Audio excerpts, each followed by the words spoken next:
Hey, let's do this tonight. I want to study with you a biblical concept that maybe is not mentioned very often, but I'm hoping by the end of just a few scriptures that we look at tonight, that this will affect maybe how we request something from God. And by that, it's not some secret thing or something like that. It's just a concept that's in the Bible multiple times, but maybe we just don't hear a lot about it preached about. So with that in mind, look at Genesis 39, please. Genesis chapter number 39. And also, would you pick up the book of Acts chapter number 7. Genesis 39, and then Acts, the book of Acts chapter number 7. And in studying people's life, you would agree with this. Everybody that's mentioned in the Bible is mentioned with a purpose and a reason, and oftentimes things that are going on in their lives mirror some of the things that may be going on in our lives. Now, the first thing that we're going to talk about does not necessarily apply in the actual physical realm, but I want you to see the principle. Do you remember Joseph was the leader of Potiphar's house?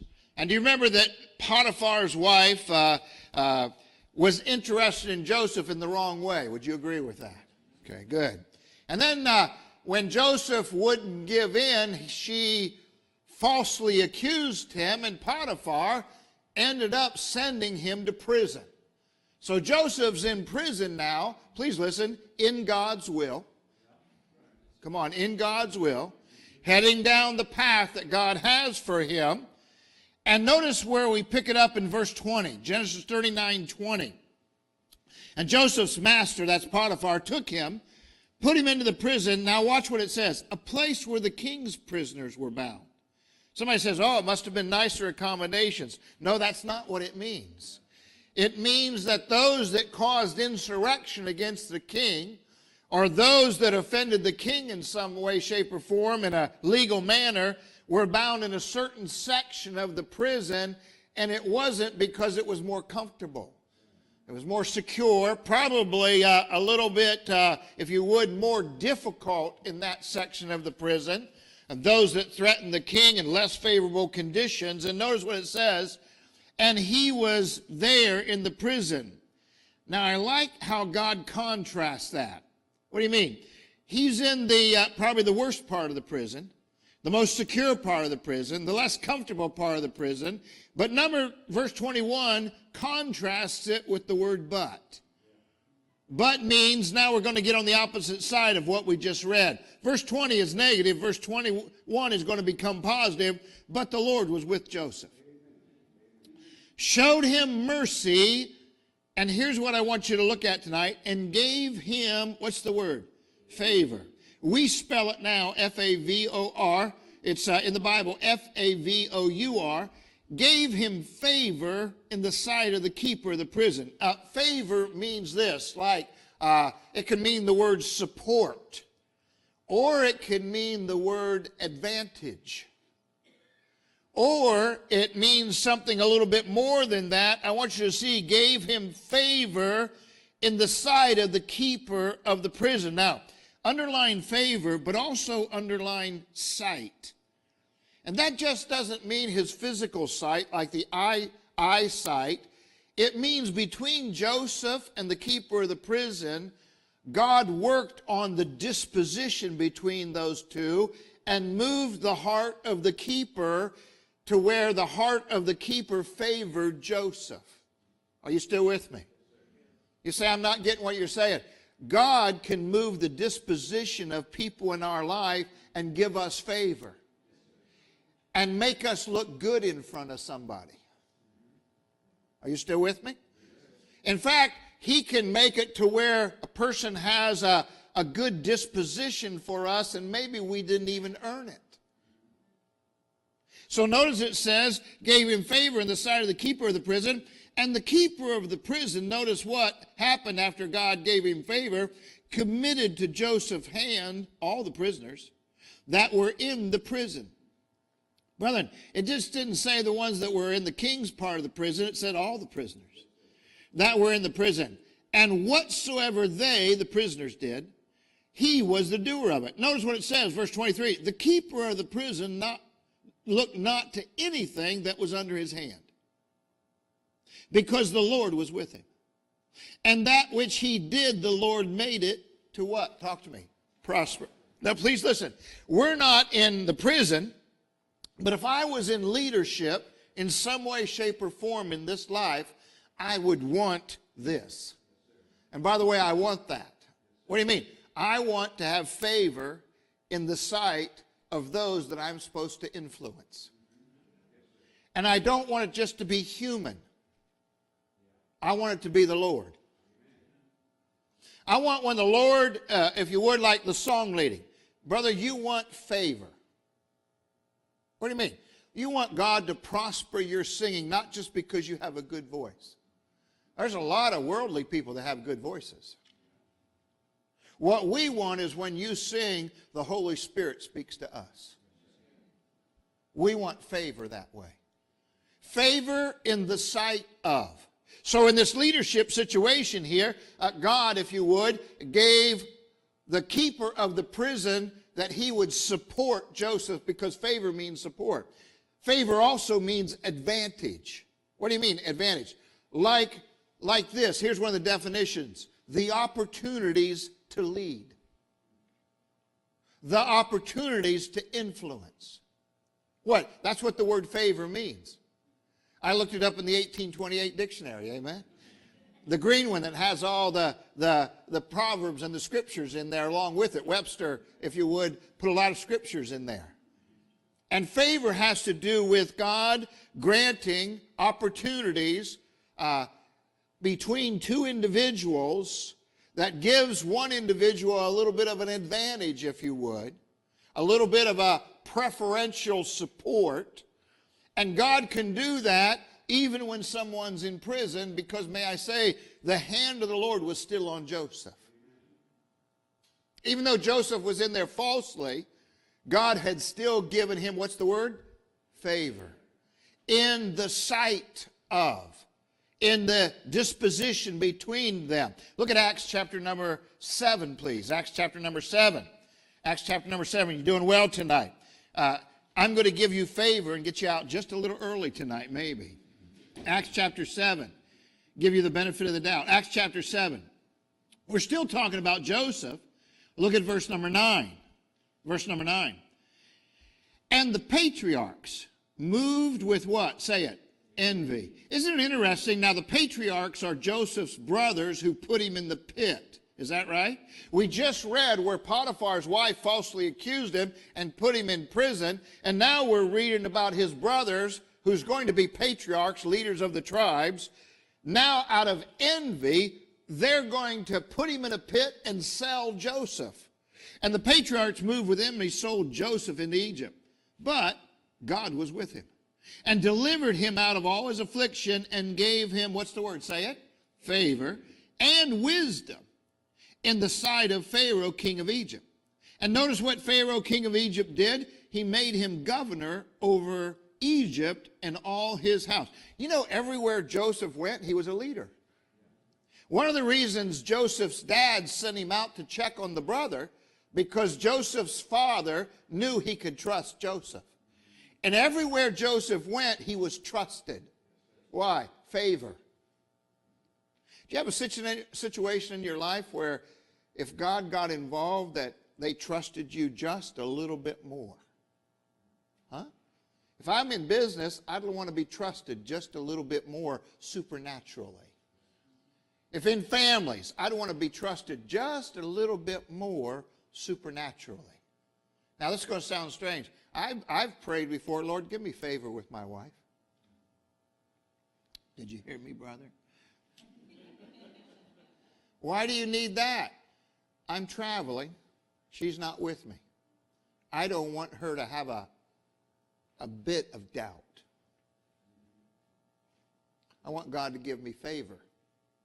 What do you mean? Joseph was trusted by his father.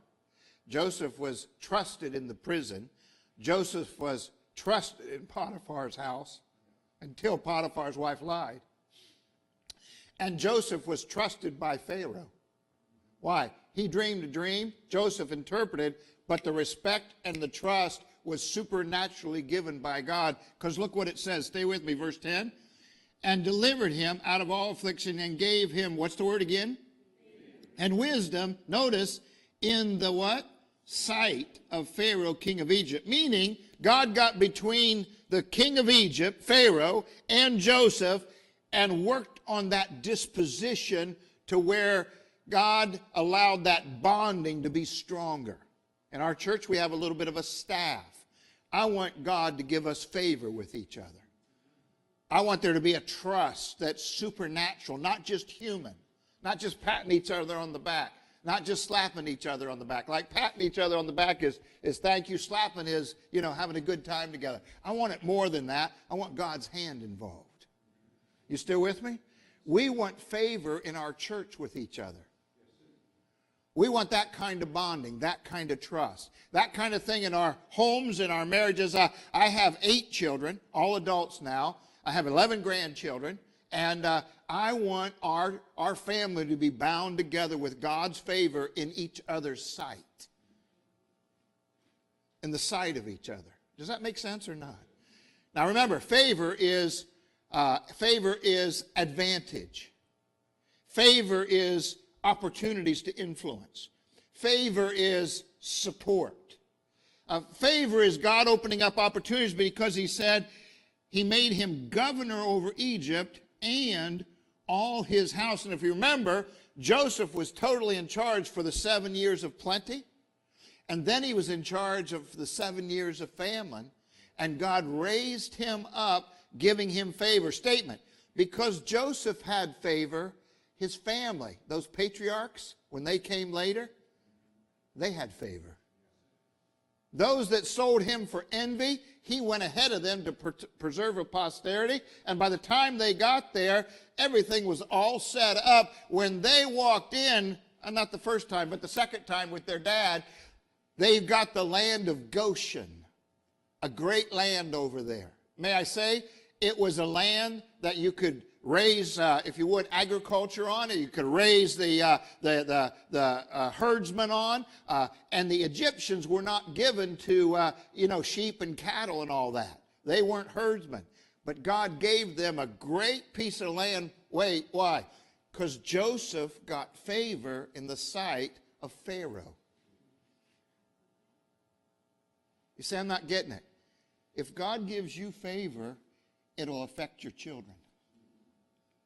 It'll affect your grandchildren. One of my sons is a missionary heading for Alaska. Praise the Lord. I'm praying that he gets favor out there. Are you still with me? He's over in Arkansas right now meeting 20 or 25 of my friends who I've known for many years. You mean, what is it? It's a pastor's meeting.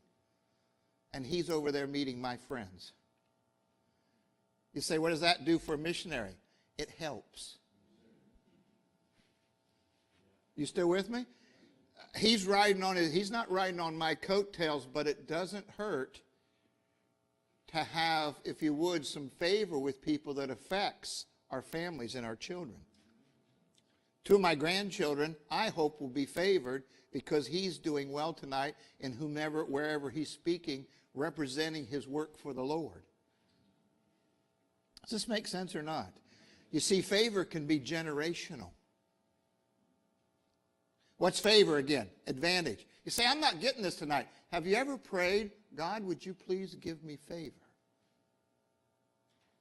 Would you give me favor with my neighbor? Anybody have neighbor problems? We have only 4 neighbors on the road I live on. It's a small little road. And the one on the end, I've been waving to her for 25 years when she goes by. What do you mean? She's just a little bit different. Is that okay to say it that way? She's been hurt somewhere in her life, and every time she goes by, I've taught all my children, stop and wave to that woman. We wave to all of our neighbors. I grew up in Ohio, in the farm country. When you drive by somebody in the farm country, you give them a little wave. Or if you're riding on a tractor or driving a tractor, it's one of these. Come on, is that right? It's the index finger that goes up. Just hello. And everybody does it. All the farmers do it. And if you don't, it's like, what's wrong with you? It doesn't matter whether you know each other or not. When you're heading to the silo and the farmers don't go like this, they just go one finger up, that's a wave, amen? The idea is, I've taught my children, we're gonna have favor with our neighbors. Why? When things happen. And when you're raising children, things happen. I'll say it again. When you're raising children, things happen. One time, one of my children were shooting a bow and arrow outside, and it wasn't a small bow and arrow, it was a big one. And one of my neighbors walked up three houses down and said, I think you'll need this back, Doug. I said, I'm sorry. He said, yeah, you might want to have a little bit better backstop. I said, yes, sir, we certainly will.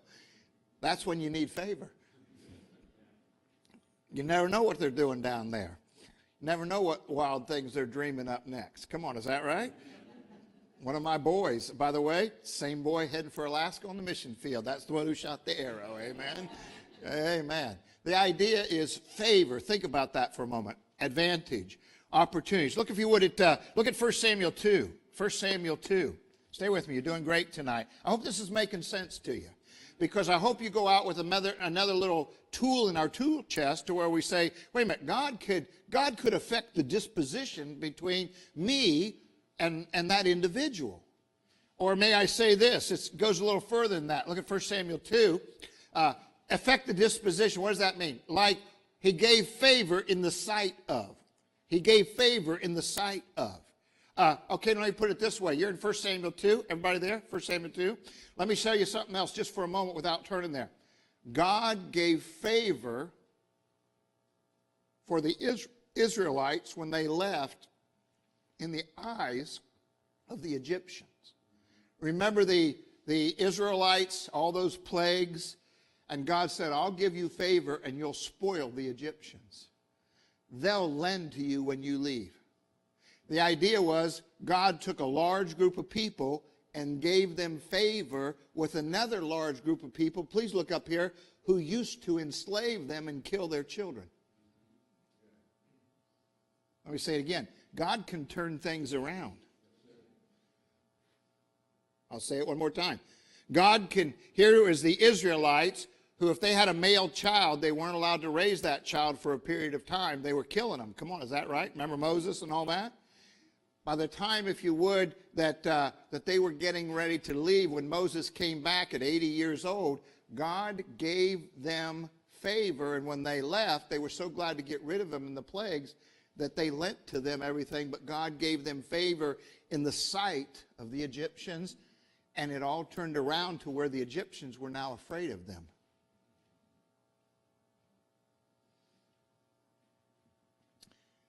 You're looking at me like, can God do that? God could take a disposition between you and another person. He could turn it around. I believe God can do that for a nation. I believe God can do it for a church. I believe God can do it for a family. Hey, if you're having problems in your extended family somewhere, why don't you ask God to give you favor in the sight of Aunt Sheila? You say, Aunt Sheila, who's she? I just made it up. Why not ask for God to give you favor, even in something that happened years ago? God can turn it around. Because it won't be you doing it. Well, I've tried to be nice to that person, and they just won't receive it. Ask for God's favor and still be nice. You getting it, brother? We got in-law troubles? I'm just kidding. I'm just kidding. He's setting up here. He's fair game, amen. Come on. So look at 1 Samuel 2. 1 Samuel 2. Notice this little scripture. Look at verse 26. And the child Samuel grew on. And notice what it says. And was in favor both who? With who? The Lord, and also with who? Now here's what's interesting. Remember Hannah prayed for a son? And then after the son was weaned, she said, I will lend my son to the Lord. And when the son was weaned, she took him down when they went, and dropped off Samuel to serve under Eli. Every year she would return and make him a garment. Come on, is that right? And Samuel wore a little ephod. I want to make this statement to you. The Bible says, and the child, Samuel, grew and was in favor with the Lord, the child was, and also with who? Men. As a child, God already had his hand on Samuel. Now, I need to make another statement. God had not spoke to Samuel yet. That didn't happen until chapter 3. So Samuel really didn't know the Lord yet, and God was still giving him favor.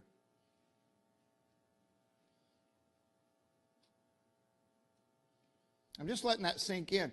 I have 11 grandchildren. I'm already praying, God, put your favor on them. You have grandchildren?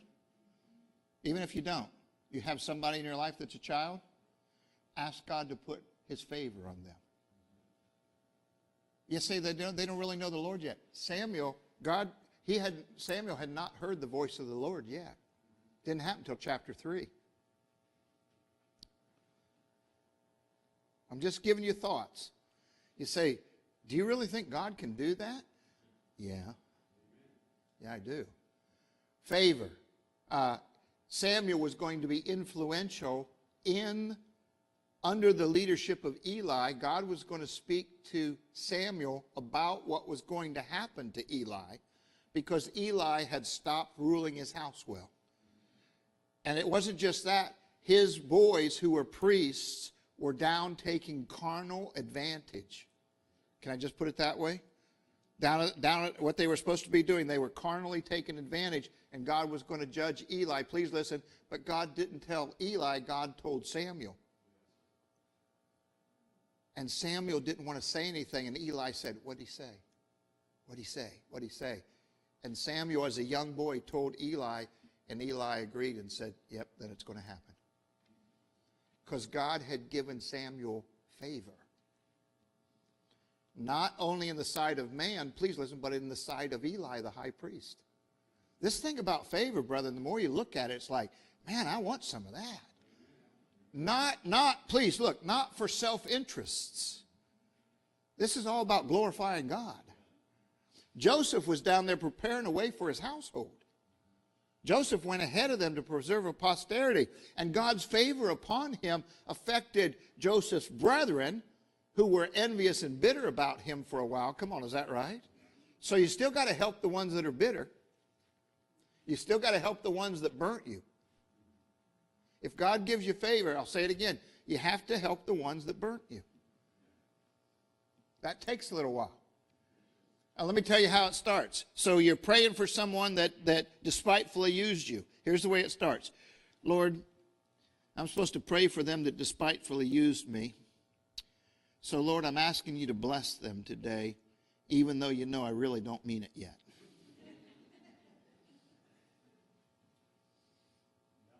Does that make sense? Next day, Lord, well, you know I don't mean it, but please bless them.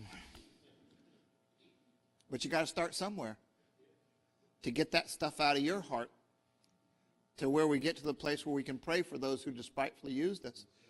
Because by the time Joseph's brother shows up, he said, don't be angry with yourselves. Somebody had already got forgiveness. Come on, is that right? You say, well, Joseph had it all the way. I'm not saying he didn't, but I got to tell you, when you read Psalms, when he was in leg irons and fetters, it wasn't a good day when he went off with the Midianites. When they sold him, he was hurt. He was hurt physically. I'm not saying he had a grudge, but he was also hurt because of what they did. But by the time this all transpires and they show up almost 2 decades later, God's got it all worked out, and Joseph can see it now. He perceives it. Brother, this thing about favor is a wonderful thing, and there's nothing wrong with praying that for our children. Lord, please grant them favor today. My youngest boy is 20. I had to think about that for a moment. 20, and he's working 2 jobs in college now, and I've been praying, Lord, give him favor in these jobs. Give him favor with the employees. Give him favor with his employer. And Lord, give him favor in the college. And I was thinking about him the last couple of days quite a bit. Give him favor, Lord. Let him know his dad's praying for him. So every once in a while I'll text him and say, Timothy's heard a little bit of these thoughts. And I say, Timothy, praying God gives you favor today. And he'll say, thanks, Dad. Whether he fully understands it or not, why not let him know that he's on our hearts? Come on, is that right? I may know what favor means a little bit more than he does because I've experienced it a little bit, a few times with the Lord. Like when? Okay, so I became pastor in 84, and our church was going through some trials at that time, some difficulties, and I need to stay working. I stayed working when I became pastor, so I worked for 3 years because we had some bills to pay off, some debts to pay off, some missionaries to catch up on, and I was the biggest giver in the church. How do you know that? I did the books. I was the pastor. A lot of people had been leaving and everything because of circumstances that the former pastor had done. I won't go into that. But so I knew what the giving was and everything, and I stayed working. Please listen. When you've been in the Marine Corps, and I was a Marine Corps officer, and I was in Special Forces, so it was Marine Recon, normally Marine Recon and business like sales and service, they don't quite match each other. Special Forces, like you think Navy SEALs, Green Berets, so that's Marine Recon. It's like, well, did they train you in sales in there? Well, not really. Not really. Did they train you how to manage men? Yeah, they trained me how to manage men. But these were elite guys. These were the best of the best. This wasn't, over here for minimum wage stuff. So I had to learn a whole different set of management styles, and God started making me look good in sales. You say, how'd you sell? I was just honest and genuine and told them how I would, it was a service industry, and I told them how I would set up the account. And God gave me some big accounts. Made some money. Why? Please look up here. So I could give it to the church. Because we were in the survival mode. My wife knew it. She said, that's all right. You just keep working, keep making money, keep giving to the church because our children are in there and everything. And God made me look good enough to where, this is a true story and I won't go into detail, one of the competitors in our town said, could I have lunch with you, Doug? I said, well, I'm one of your competitors. I work over here. I've been on a couple bids with him. We did Hewlett-Packard down there, I don't know, 750,000 square foot of buildings and all this kind of stuff. We did NCR, 500,000, one story, and so I was bidding against him and everything. And we got both those accounts, and he didn't like it. So he said, Doug, I'd like to have lunch with you. I said, okay. So I went out of lunch with him. He said, look, I'm just going to get right to it. I would like to hire you away from your present company. I said, really? He said, yep. And he said, Doug, I want to know something else. I know you're a pastor. I said, okay. Well, you've been following me? He says, I've looked it up. I've checked it out. I know you're a pastor. I said, okay. What's the deal? He said, I'll take your base salary and I'll double it, and I won't worry about whether you sell anything or not, and you can kind of go take a couple hours a day and pastor or whatever it is you do as long as you're not bidding against me. That's what he said. I'm not making that up. What a deal. Brethren, that's favor. So what'd you do? I went home and told my wife, and she said, are you going to pray about that? And I said, well, I guess I should. She said, I don't know if I'd even pray about that. I'd just take that offer. And I said, no. I said, she was kind of joking about it. She said, that's a great offer, Doug. It'll take a lot of pressure off of you, she said. Well, I did. I took that job. And for the last year and a half, he paid me to pastor. And the church started growing. To where I could, when I left, I didn't have to worry about, boy, I got to go tell my employee I'm leaving. He knew I was leaving. It was only a matter of time. The point of it being is, please, God gave me favor on a couple of big accounts, and I wasn't really a business person, but God could, if you would, work on the disposition. Favor, please listen, in the sight of. Favor, advantage, in the sight of. Favor, like opportunistic, in the sight of. This would be a good businessman's principle, businesswoman's principle. Favor in the sight of. When can it start? Well, I just showed you, please. It started with Samuel at a young age. Can I show you one more tonight? We all right? We okay with your timing? Why do you keep saying favor? I want you to go out at 3 o'clock in the morning when you wake up. I want you to think, oh, God, grant favor to so-and-so. Give our pastor favor. Grant our church favor in our community. Favor in the way of relationships.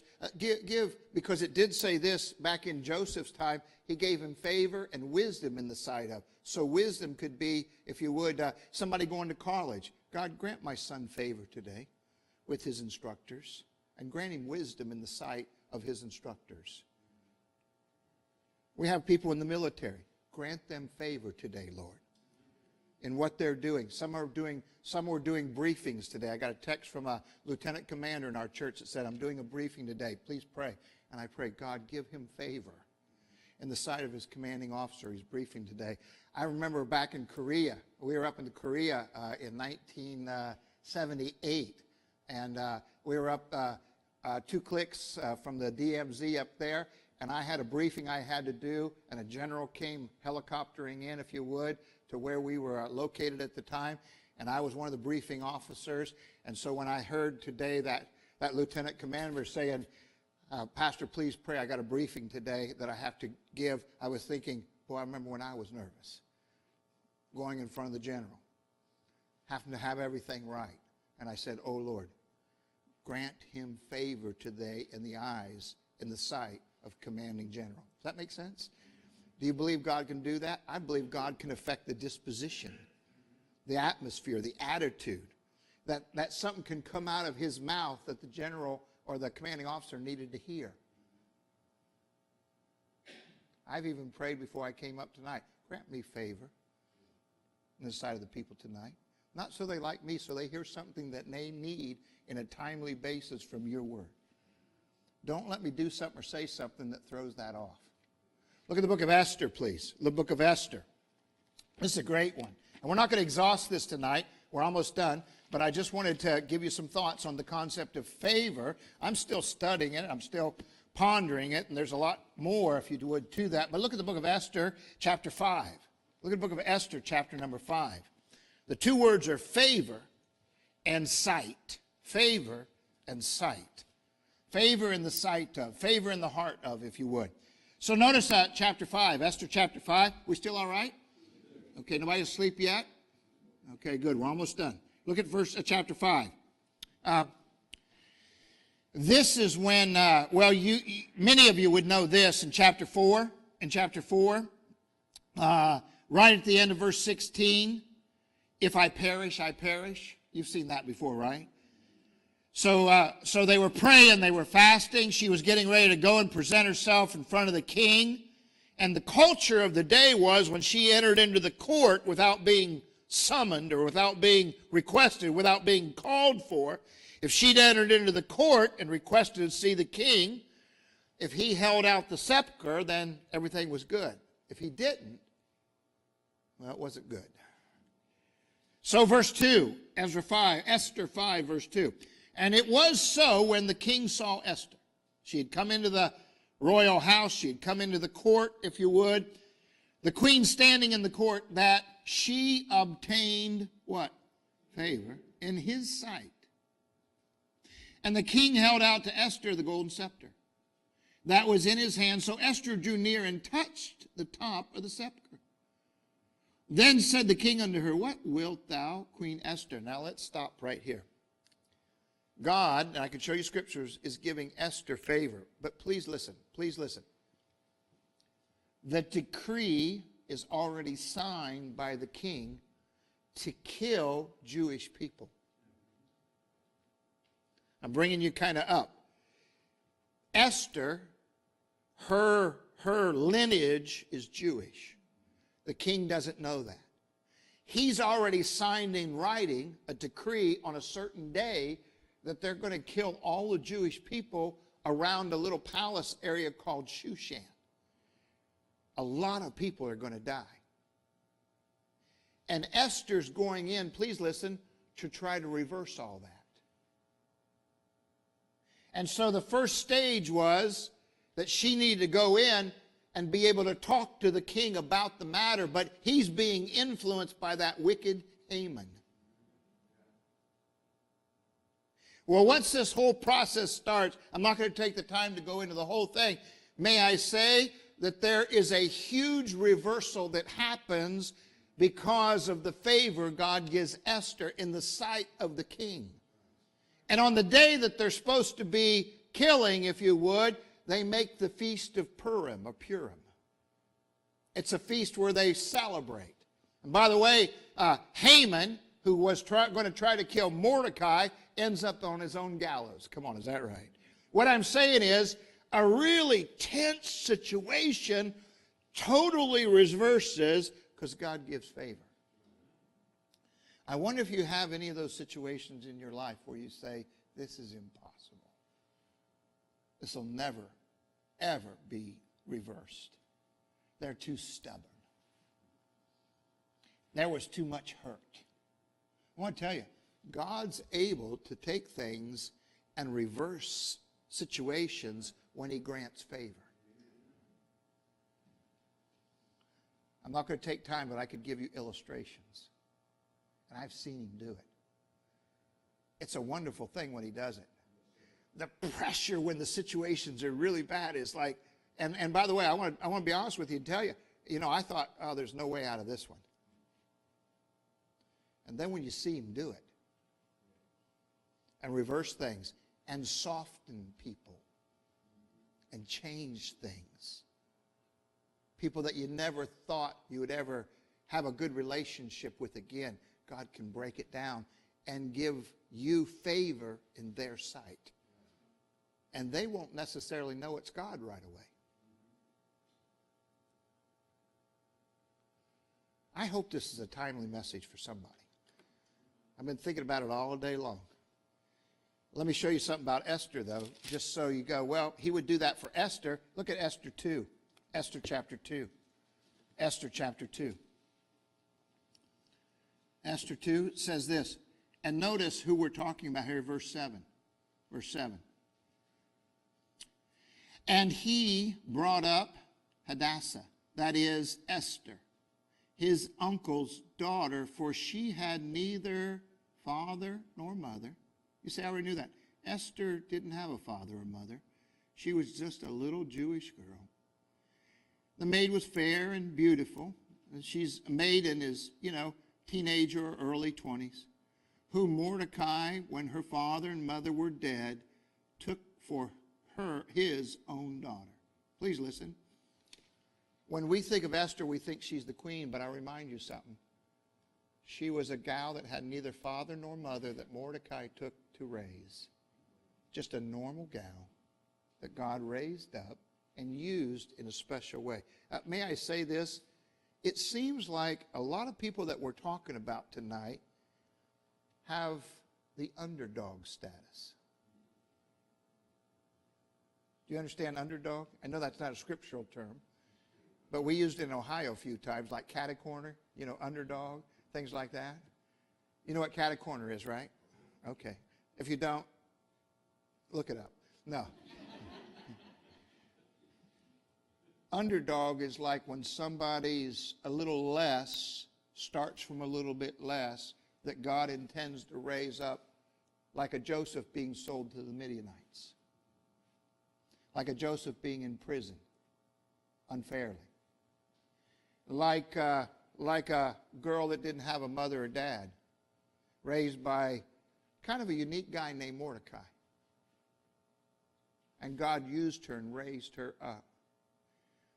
Like a woman, a mother named Hannah said, oh Lord, just if you'll give me a child, I'll lend them to you. I promise you. Just normal people. God gives favor to normal people. Last scripture, Proverbs 22. Proverbs 22. There are more favors. We could talk about Daniel was given favor in front of 4 different kings, but we'll stop with this one. Proverbs chapter 22. So the word tonight is what? Say it. Favor. And the second word is in the sight of. Good. Proverbs 22. Here's the last scripture, and here's the principle we've been talking about all the way through from, if you would, from studying about Joseph to studying about him in front of Pharaoh, him in front of Potiphar, to Samuel, to Esther. So Proverbs 22, verse 1. A good name is rather to be chosen than great riches, and loving what? Favor, rather than silver and gold. And brethren, if God gives favor because he chooses to, it's better than silver and gold. May I say, favor gives a good name. Look what it says. A good name is rather to be chosen than great riches, and loving favor rather than silver and gold. When I left those 2 businesses, God had given me a good name. Not because I knew what I was doing. Although I learned a few things along the way. When I left the Marine Corps, God had given me a good name. Brethren, we want a good name. Representing the Lord. Come on, is that right? We want a good name in our neighborhood. We want God to give us favor. We want a good name in our extended family. We want a good name in our business opportunities. We just want a good name. The church, Lighthouse Baptist Church, needs to have a good name in the community. And God can give us loving favor that way and use us in the way he wants us to. Now, this is not a convictional message. This is not like I'm not trying to make you convicted about something. This is edification. This is enlightenment. This is repetitiously going over and showing you about a young girl, about a young boy before God had spoke to him, about a situation where Joseph was unfairly treated. I'm just saying there's so many circumstances in the Bible where God can give that loving favor, advantage, opportunities, if you would. Favor goes along with the word magnify. What do you mean? When God gives favor, usually he magnifies. And magnifies is to raise the level of one's importance or value to another person. May God magnify you. Magnify the church. I mean, I want to magnify the Lord. I know you want to magnify the Lord. But if God magnifies you, we get a chance to magnify him more. Does that make sense? You say, now, wait a minute. I'm not looking to be raised up. No. If God gives you favor, it's for the opportunity to influence more for the Lord in some way, shape, or form. Oh, God, grant us your favor. Grant our children, grandchildren, someone you know, grant them favor, Lord, even at a young age, please. Please. The word is what? In the what? Sight of. Pastor, I'm going to let you come tonight. And look, I don't know if you want an altar call tonight to pray for loving favor for your church or for your individuals or for your family, between people. You say, no, I have a great relationship with my family. Why not strengthen a little bit and ask for favor? You see, I don't want principalities and powers working on my wife tonight. I want her to know Doug's where he's supposed to be, doing what he's supposed to be doing. I don't want her to doubt that a bit. I'll text her later.